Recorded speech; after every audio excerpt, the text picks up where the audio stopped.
আজকে আমরা 12 নম্বর ক্লাসে দুইটা মদ পড়ব। হ্যাঁ, মধ্যে বদল, মধ্যে লীন। মধ্যে বদল কি ছিল? খারা জবর খারাজের উল্টা পেশ হইলে একালিফ টানিয়া পড়িতে হয়, ইহাকে মধ্যে বদল বলে। যদিও এর ভিন্ন ভিন্ন কথা আছে, সেগুলো আমরা বলবো না, আমরা যেটা পড়ছি এইটাই বলবো, ঠিক আছে? হ্যাঁ, এই হলো মধ্যে বদল গেল। এরপরে মধ্যে লীন, একালিফ মদের 3য় নম্বর প্রকার, মধ্যে লীন। মধ্যে লীন, লীনের হরফ দুইটা। এই যে জবরের বাম পাশে যজমালা ওয়াও, জবরের বাম পাশে যজমালা ইয়া, লিনের হরফ। লিন নিয়ে দুইটা কথা। এক নাম্বার, প্রথম কথা, যদি লিনের হরফ হয় তাহলে তাড়াতাড়ি পড়তে হয়। হ্যাঁ, আর লিনের হরফের বামের হরফে যদি অক্ফ হয়, 2 নম্বর কথা, যদি লিনের হরফের বামের হরফে অক্ফ হয় তখন এক আলিফ টেনে পড়তে হবে বা 2 আলিফ টেনে পড়তে হবে, তাই তো?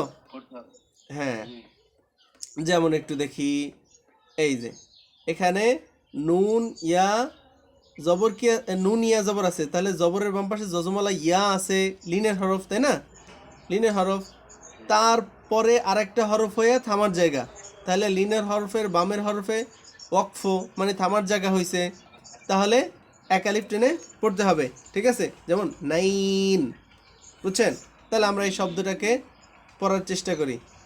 এই যে তাহলে এইটা পাইলাম জবরের বাম পাশে যজমালা ইয়ার উদাহরণ, ওয়াওয়ের উদাহরণ আর একটু পরে আবার দেখা যাবে। তাহলে বানান করি, আইন ইয়া জবর আই।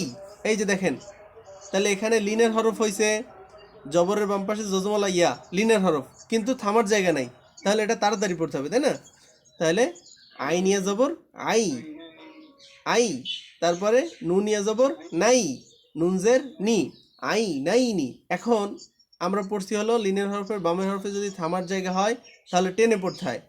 আর একটা কথা বললাম হলো, থামার সময় অক্ষরে জবরজের পড়া লাগে না, বুঝছেন? শুধু অক্ষরটা উচ্চারিত হয়, অক্ষরটা শুধু উচ্চারিত হয়।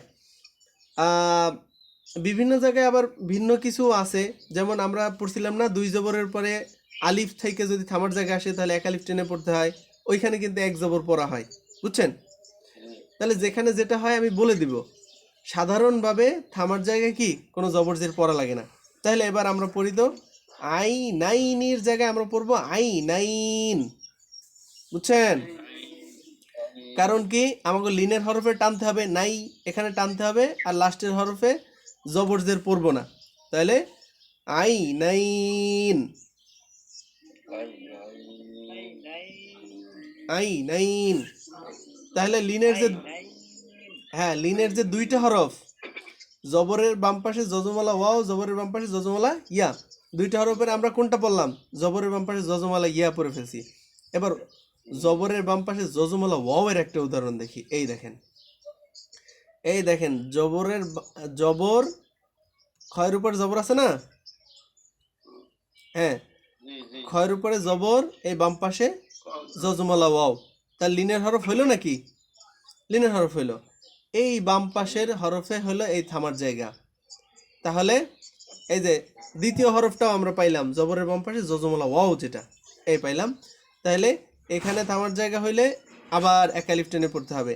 তাহলে খ জবর খৌ, ফা দুইজের ফিন, খৌ ফিন ছিল, আমরা কি পড়বো? খৌফ। কি পড়বো? খৌফ। হ্যাঁ, লিনের হরফটা টেনে পড়বো, আর লাস্টের হরফটায় জবরজের পড়বো না, তাই তো? একটা থাকুক আর দুইটা থাকুক, পড়বো না। তাহলে কি হবে? খৌফ। হয়েছে? বোঝা গেছে নাকি? হ্যাঁ, এখন আমরা বাদ বাকি উদাহরণগুলো আমি একটানে পড়ে ফেলি, আপনারা শুনতে থাকেন, তারপর আমি জিজ্ঞেস করব, মনোযোগ দিয়ে শোনেন। ধরেন, হা খারা জবর হা। এই দেখেন, হা খারা জবর হা, কোন মদ হইল? মধ্যে বদল। হ্যাঁ, হা খারা জবর হা। এরপরে জাল আলিফ জবর জা। না, এখানে এখানে একটা ভুল হইতেছে, দেখেন এখানে এই জাল আলিফ জবর যা আমরা পড়তাম যদি সামনে জজম না থাকতো। জজম হলো তার আগের জবরের সাথে মিলে, মানে হরকতের সঙ্গে মিলিয়ে পড়তে হয়, তাই না? জজমাল হরফ তাহার ডান দিকের হরকতের সঙ্গে মিলিয়ে পড়তে হয়। তাহলে এই জজমের ডান দিকের হরকত কোনটা? এই জালের উপর জবর, তাই না? তাহলে আমরা জালকে ডাইরেক্ট এই লামের সাথে মিলিয়ে পড়বো, মাঝখানে যা আছে সব বাদ। ঠিক আছে? তাহলে হা খারা জবর হা, জাল লাম জবর জাল, হা জাল, হা জাল। পরে বা ইয়া জবর বাই। হ্যাঁ, এখানে এই থামার জায়গা, এই থামার জায়গা, তখন বাই পড়বো না, টান দিয়ে কি পড়বো? বাইত, হ্যাঁ জাল বাইত। হ্যাঁ হ্যাঁ, আমারটা শোনেন আগে, তারপরে হ্যাঁ, তারপর আপনাদের থেকে জিজ্ঞেস করবো। ধরেন জাল জবর যা, কাপ জবর কা, জাকা, রয় ইয়া জবর রয়, এই নুনে গিয়ে থামবো, তাহলে জাকা রইন, জাকা রইন। কারণ নুনে আমরা জবরজের, নুনে এই যে থামার জায়গা, তাই জবরজের আর পড়তেছি না, ডাইরেক্ট অক্ষ করে দিতেছি। আবার কফ পেশ কু, রয় জবর রয়, কুরই, এই শিনে গিয়ে থামবো, তাহলে কুরইশ। ঠিক আছে?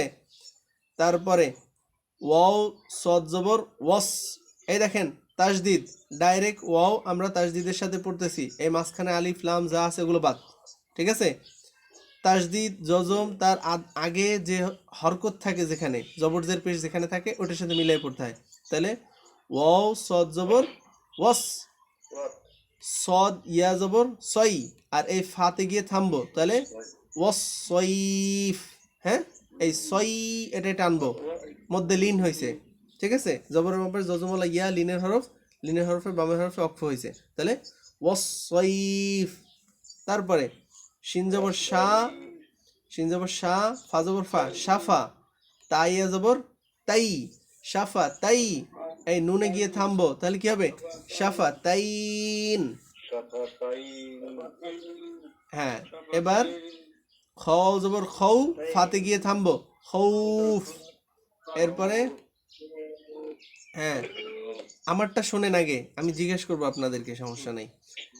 মিমজের মি, নুন লাম জবর নাল, মিনাল।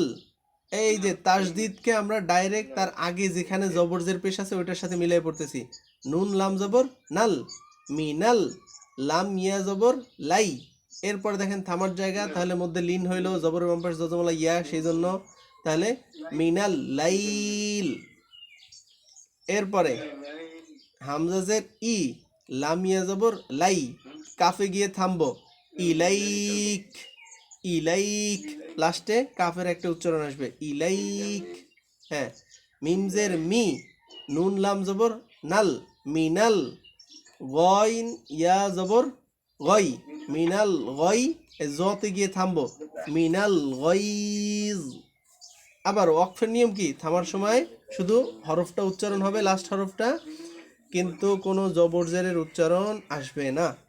তারপরে শিন ইয়া জবর শাই, মধ্যে লিনের হরফ হয়েছে নাকি? জবরের বাম পাশে জজমলা ইয়া, লিনের হরফ, এর বামের হরফে অক্ষ করতেছি, তাহলে কি হবে? শাই, লাস্টে হামজার একটা উচ্চারণ, শাই। পরে খ ইয়া জবর খই, র দুই পেশ রুন, খই রুন, কিন্তু আমরা যখন থামবো তখন কি হবে? খইর। হ্যাঁ হ্যাঁ, বোঝা গেছে নাকি? হ্যাঁ, এই তো এতটুকু ছিল পড়া।